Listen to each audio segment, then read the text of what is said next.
Hello everybody and welcome back to my YouTube channel. I am Shireen Kapoor and with me today I'm going to discuss with you in my Dubai Bizz Talk Series. Now see, the essence of our video making of this series is that because we do a lot of residency business migration from to and from across the globe. So now we have this Dubai series because we at Ask Consultancy are doing UAE vertical as well. In terms of that, we are helping entrepreneurs move to Dubai, helping them in all the ancillary services that you can think of. Now, when a lot of people, they want to move to a particular place, the first thing that they want to see is what is the way I'm going to get residency. Now, primarily two kind of people: one who want to obtain residency only, and one who want to do business in one economy. And this is what I'm here for you to do business in Dubai, like telling you about the entire process of setting up business, which and what jurisdiction or the company formation setup will work for you.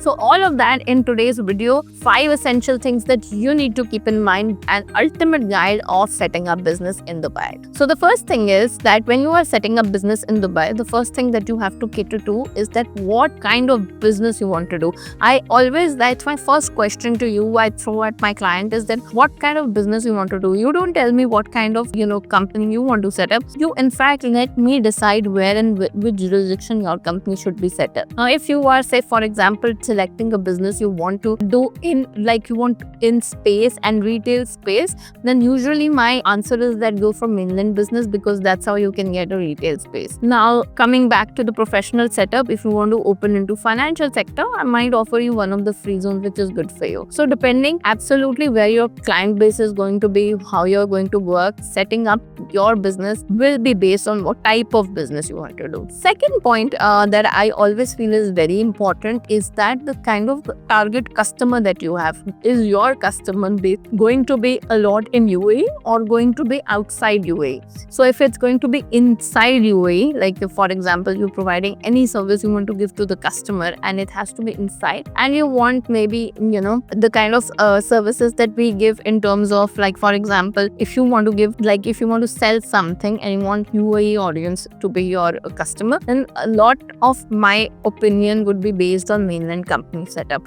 But whereas if you're okay with having a company who's for visa purposes, only for visa purposes firstly, and secondly, if the company is just to do some trading activities outside or any other activity but mainly not doing any business inside UAE, then a free zone company makes absolute sense. Free zone companies in some other ways also make sense, like I'm going to tell you in my next topic.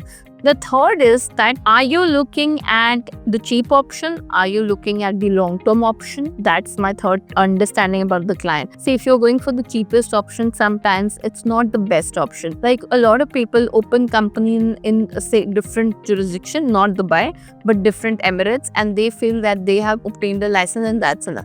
You might have got the visa for the UAE, but you always remember that, for example, if you're setting up business in the Adman free zone, then you have to get that license from there only. Your driving license, etc., all your identification of that should be starting from there. So that's one main hurdle.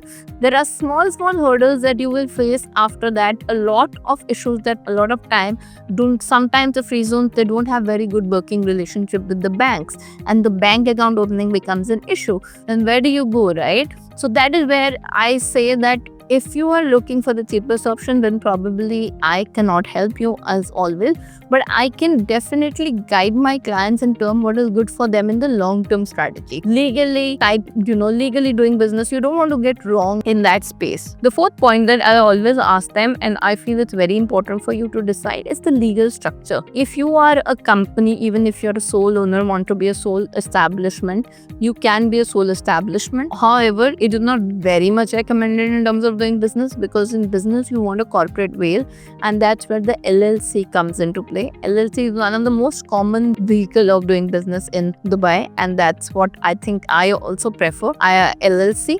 If you're going for partnership also, that is also this thing, but make sure your memorandum of association, your MOAs, have clearly laid out articles about your partnership. If you're sole, how you're going to dissolve. If it's a family run business, how it's going to work. Everything should be there. Like, it should be a custom customized solution made so that there's no dispute at the end, because a lot of litigation in Dubai, a lot of people feel there's no this thing hard way out, but there is a lot of hard time you can see in terms of litigation when it comes to the disputes of these companies that people set up in haste. So go through a solution which is working for your overall, I would say, your overall strategy. So it's just not about your company, it's also about you on those visas, residency visa, it's also about your family on those visas. Even if, say for example, you have a golden visa, still you have a company to look after too, and that should be your main this thing, right? And last but not the least is the fifth point, wherein I ask you guys that what if you want to physically have a commercial space in that particular free zone on mainland. For example, if you are opening up a retail space, retail restaurant, you want to open a Uber kind of restaurant in an urban landscape, then I suggest DIFC is a very good option.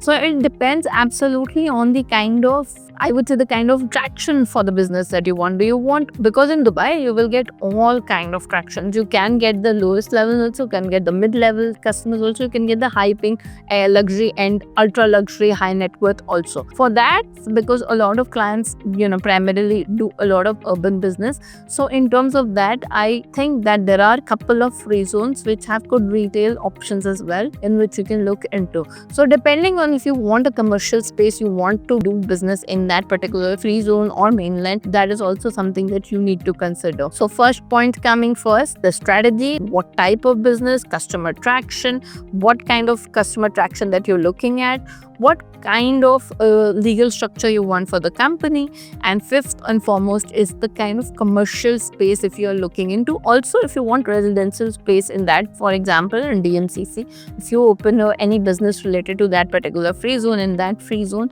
you get residential as well as for commercial spaces in the same building also, like the Uptown Tower. So it absolutely depends on what you want, but these are the 5 pillars, I would say, of even if you're randomly sitting anywhere across the globe and thinking of doing business here, because Dubai, has all kind of benefits as of now. It has got beautiful free zones which are working very effectively with the people in terms of the larger economics. If you see, they are doing very well, all the free zones, not all, but I would say majority of them. And even the mainland business is good, trading activity is very much high. Dubai is a very big re-export center, as I say, and hence the trading is always going on. So if you want to, it depends absolutely the kind of business you want to do. Some people, they want to open in DMCC but also want the Jabza warehouse for trading. So DMCC and Jabza has one treaty by which by the virtue of which you can use the onshore activities of Jabza. So it absolutely depends on what you're looking at, but I always say have this strategy in mind that you need a tailor-made solution depending on what you're going to do. Don't panic about it, don't rush about these things. Make sure to take your time, research, know whom you're talking to, know that they know their business and understand your strategy, and that's where professionals come in. So seek advice of professionals as well. And to know more, and if you think this content was relevant for you and you want to know more about these kind of information about Dubai, especially the commercial activity happening or the business activity happening in this region, in this part of the world, like, subscribe and share my YouTube channel. I will be very, very happy about it. If you want to know any particular topic, put it out on the comment section. We are actively watching it and we will definitely get back with that information. Thank you. And just as you can see on the card above, there is a podcast that I do about the UAE people who have built something here, who are in the process of building their businesses here from different industry, and it's very interesting conversation. So you can look into the podcast UAE Brews and Brews with Shireen. Thank you for watching. Thank you for coming.